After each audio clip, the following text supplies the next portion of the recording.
Here's the dash, I guess, dash frame that I plan on using on the 80. Now, this is out of a 79.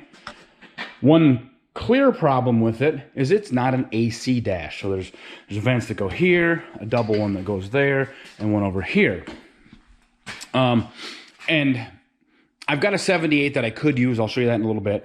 But the difference, the only difference is the width of this. The tilt columns they started using in 79 were different, so they needed a wider slot there. And then, of course, 78 is probably about an inch narrower, maybe a little more. And it just doesn't work very well. You have to like modify that plastic cover and stuff. Pain in the ass. I discovered that on that 73 when I put that thing together with just a cornucopia of miscellaneous parts. So this one it's all wet and whatnot right now because I just brought it in from outside. It was all frost covered. So, and it's got a few holes. I got to drill up that one, a couple here, one there. Not terribly bad. Finding a 79 or an 80 AC dash without any extra holes drilled in would be extremely difficult. This is the closest thing I have right now. And like I said, that's not bad. You know, it's straight, it's not beat up. You know, yeah, it's a little rusty, but go find one that isn't. This obviously the cargo light switch. That's something I want to use this style, not the 78 and older style. Because, well, it's an 80, so therefore it should have that. So here's this 78 dash frame. It has a handful of issues. It's bent, it's beat up, it's rusty. So there's a bend there. This is kind of keeled over. There's actually a little rust hole right through the bottom of there, which I'm assuming there was a mouse nest on the other side. I've never seen that before. It's got a plethora of extra holes drilled in it. But putting in AC, like the vents in a non-AC, isn't just simply just drilling or cutting out holes. You've got screw holes, and I took this one out because I was doing some experimenting, but these are countersunk. And I figured out a way to make a countersunk hole. So, and I will show. So I realize this is really tough to see because of the colors, but actually I've got two holes over. I've got two holes drilled here and two here. These I didn't do anything with because these are the ones I'm going to go with. So the hole in that 78 where the screw goes through,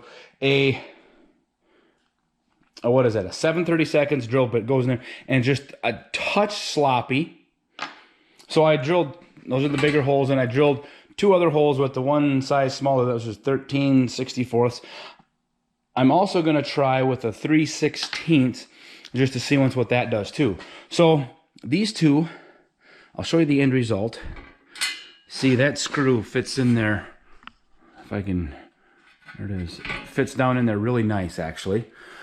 This other one, I kind of got a little crooked, and I didn't fully compress my little process here.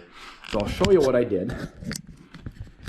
I went to Ace Hardware, got some of these guys. They're just a countersunk, Allen-headed thing. I put it through that. I stacked a socket underneath that's not much bigger, but a little bit bigger. Here, I'm screwing with something here. That's a little bigger than the countersunk ring. And I put a nut on the bottom of it, and I just tightened it all up. And it actually worked really, really good. I wasn't sure if I was going to be able to put enough force on it to actually countersunk the metal, but I did. And this, I measured this inspection cover versus that dash, same thickness metal, so I know if it works here, it should work there. And I thought, well, worst case scenario, maybe I'd have to heat it up a little bit, tighten it down. Not the case. So like I say, it worked out really, really well. I wish this Allen head was a little bigger, then I'd have a socket I could put on it versus but whatever. I've got 1, 2, 4, 6 holes I need to drill and countersink. I can do that, not a problem. Like I say, I'm going to experiment with the 3/16 hole and see once what that happens, because when you countersink that hole gets a little bit bigger, which is why I didn't bother to even do the holes that are already the same size as those holes, because they're just going to get bigger yet. I'm going to try the 3/16 and see if what that looks like too, because in this one, that's a little more slop than what's on that other dash. So, okay, so quick update. The first times, my backer, essentially, that gave me enough open space for the countersink to sink into, I used 3/8. I did one of them with the 3/16 drill bit, and it got big and sloppy. So I went to one size smaller for the backer, I guess, the 11/32, and that is just about perfect, because the drill bit slop, to measure from the other one, the same. This sinks in there really nice. I don't know how well that's going to show up, but it's in there just perfect. So that's the key: 3/16 bit and 11/32 backer, and then these little nuts. I don't think I can use that one anymore, because I knew that was going to happen. That that little washer was going to keep kind of collapsing in, and it is. And these things are like, I don't know, like 3 cents a piece. Big deal. If I use one per hole that I have to countersink, don't care. So I've got my template still on here. I'll use two things for templates: either tape like this, and I had to double up. Tape wasn't quite wide enough. 3-inch wide tape would have been perfect, but whatever. So the other thing, always follow, if possible, follow a brake line, like right here. I see I have to trim this bottom just a little bit yet. And then put as many reference holes as you can. Oh, the other thing I'll use, if it's a bigger, wider area, is like contact paper. Works great for that. It sticks. Get everything on, peel it off, move it to the next one, poof, done. And then as many reference points as you can, like these holes where it says adventure, custom, whatever. The edges of things like that, that's trimmed off. Those are important, and I didn't want to do one total one, because this would be really, really thin and probably get screwed up anyway. These are a little tougher to judge, because it's not really a brake line. It's a soft curve in there, but it helps kind of just for reference sake. This obviously is the same from this to that one. These holes, the edges, and then we'll get this transferred over and go on to the next step. So it's transferred over now.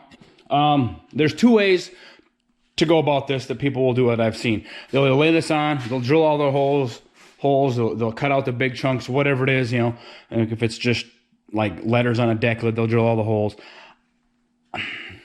I'm not a big fan of that. I'll take spray paint and I'll spray over all this and peel everything off, and then I can verify that everything is straight. I'll put a straight edge on here. Make sure that this is the same level as that, even though they're actually not, or at least that they're parallel. Maybe that's a better way to put it. And something else to just kind of be aware of, like when I put the template on, the brake line on this part is not the same height as this over here. So making this one piece, one long template, would have been kind of dumb. It wouldn't have worked. So, but everything is on there. This was a really nice, easy, well-defined point to transfer, like from that side to this side. It is a little bit different, about 1/8 of an inch, give or take here, and that translates over on this edge. It wraps a little farther over. Not worried about that. The distance between here and here is probably more important than here and here. There should be more than 1/8 of an inch free play in there, but you don't want to find out the hard way that the hole's a little off. So I'm going to throw some spray paint in it. I'm going to peel it off. Oh, before you paint it, make sure you pressed on all your edges really good so the paint doesn't bleed, or not bleed as much anyway. And, little blurbs like that, who cares? You're cutting a straight line. Almost done here. So this is where I started. Always start with the one that you see the least, just in case you screw up. which, oh, by the way, I did a little bit. The hole got a little bigger than what I wanted, but everything else seemed good. You know, they countersunk nice. And there's a fair amount of slop in these to there anyway. The other side actually fits tighter even on the original one. This one, like I say, holes are countersunk and they're nice, but somehow I got this hole about a half a hole too low. Somehow I mismeasured. So then I had to kind of hog out the hole a little bigger, so then the hole got bigger even though the vent itself fit really nice before. So since that one's big, this one's a little bit big. The simple solution is when I put everything together, I'll put a little bit of foam in there to kind of cover the gap, because you can see a little daylight coming through here. Granted, you're never going to be necessarily looking at it at the same angle as you are right now, but the idea that it's there. So this one, almost done. So I got the hole cut out, you know, and here's the vent. Fits in there pretty nice. I still have to clean up a little bit of like this corner, and the other one's got some corners I need to clean up, and there's a little bit of a divot right there. But for getting everything put together initially, we're just fine. So I'm gonna countersink these holes, and then that should be that. And then just clean up a little on the back side and square up the corner, or round off the corners, I should say. And we're in good shape.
Now the big test. Will this fit in here once it's all screwed down?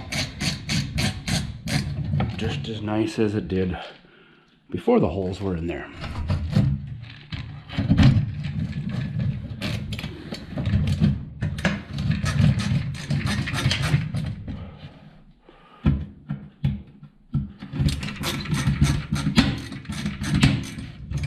Did I miss this clip? Oh, the clip is junk. Okay.